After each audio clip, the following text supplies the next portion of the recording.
ವಿಜಯಪುರ ರೈಲು ನಿಲ್ದಾಣದಲ್ಲಿ ಆತಂಕ, ಕಚೇರಿ ಮೇಲಿಂದ ವ್ಯಕ್ತಿ ಜಿಗಿತ ಯತ್ನ, ಗಂಭೀರ ಸ್ಥಿತಿಯಲ್ಲಿ ಆಸ್ಪತ್ರೆಗೆ ದಾಖಲು.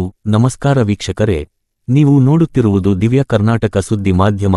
ವಿಜಯಪುರ ರೈಲು ನಿಲ್ದಾಣದಲ್ಲಿ ಇಂದು ಮಧ್ಯಾಹ್ನ ನಡೆದ ಘಟನೆ ಒಂದು ಕ್ಷಣ ಎಲ್ಲರಲ್ಲೂ ಆತಂಕ ಸೃಷ್ಟಿಸಿದೆ.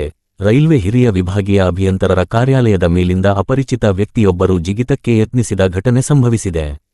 ಇಂದು ಮಧ್ಯಾಹ್ನ ಸುಮಾರು 2 ಗಂಟೆ ಸುಮಾರಿಗೆ ವಿಜಯಪುರ ರೈಲು ನಿಲ್ದಾಣದ ಪಾರ್ಸಲ್ ಕಾರ್ಯಾಲಯದ ಹತ್ತಿರ ಇರುವ ರೈಲ್ವೆ ಹಿರಿಯ ವಿಭಾಗೀಯ ಅಭಿಯಂತರರ ಕಾರ್ಯಾಲಯದ ಬಳಿ ಅಪರಿಚಿತ ವ್ಯಕ್ತಿಯೊಬ್ಬರು ಮೇಲಿಂದ ಜಿಗಿದ ಘಟನೆ ನಡೆದಿದೆ ಎಂದು ತಿಳಿದು ಬಂದಿದೆ.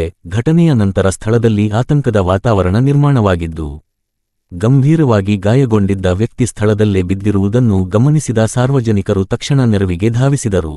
ಸುದ್ದಿ ತಿಳಿದ ತಕ್ಷಣ ಪತ್ರಕರ್ತರು, ರೈಲು ಅಭಿವೃದ್ಧಿ ಹೋರಾಟಗಾರರು ಶ್ರೀ ವೆಂಕಟೇಶ ಭೈರಾಮಡಗಿ ಹಾಗೂ ಇನ್ನಿತರರು ಸ್ಥಳಕ್ಕೆ ಆಗಮಿಸಿ ತುರ್ತು ಕ್ರಮ ಕೈಗೊಂಡರು. ಅವರು ಕೂಡಲೇ 112 ಪೊಲೀಸ್ ಸಹಾಯವಾಣಿ ಹಾಗೂ ಆಂಬ್ಯುಲೆನ್ಸ್ ಸೇವೆಗೆ ಕರೆ ಮಾಡಿ ಗಾಯಾಳುವಿಗೆ ಪ್ರಾಥಮಿಕ ನೆರವು ಒದಗಿಸುವ ಪ್ರಯತ್ನ ನಡೆಸಿದರು. ನಂತರ ಗಾಯಾಳುವನ್ನು ಜಿಲ್ಲಾ ಆಸ್ಪತ್ರೆಗೆ ರವಾನಿಸಲಾಗಿದೆ ಎಂದು ತಿಳಿದುಬಂದಿದೆ.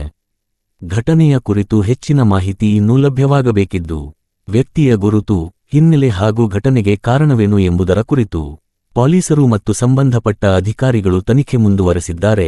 ಈ ಘಟನೆ ರೈಲು ನಿಲ್ದಾಣ ಪ್ರದೇಶದಲ್ಲಿ ಕೆಲಕಾಲ ಗೊಂದಲ ಮತ್ತು ಆತಂಕಕ್ಕೆ ಕಾರಣವಾಯಿತು.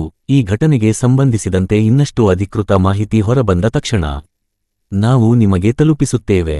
ಇಂತಹ ತಾಜಾ ಮತ್ತು ನಿಖರ ಸುದ್ದಿಗಳಿಗಾಗಿ ನಮ್ಮ ಚಾನೆಲ್ ಅನ್ನು ಸಬ್ಸ್ಕ್ರೈಬ್ ಮಾಡಿ, ವಿಡಿಯೋಗೆ ಲೈಕ್ ಮಾಡಿ, ಶೇರ್ ಮಾಡಿ. ಧನ್ಯವಾದಗಳು.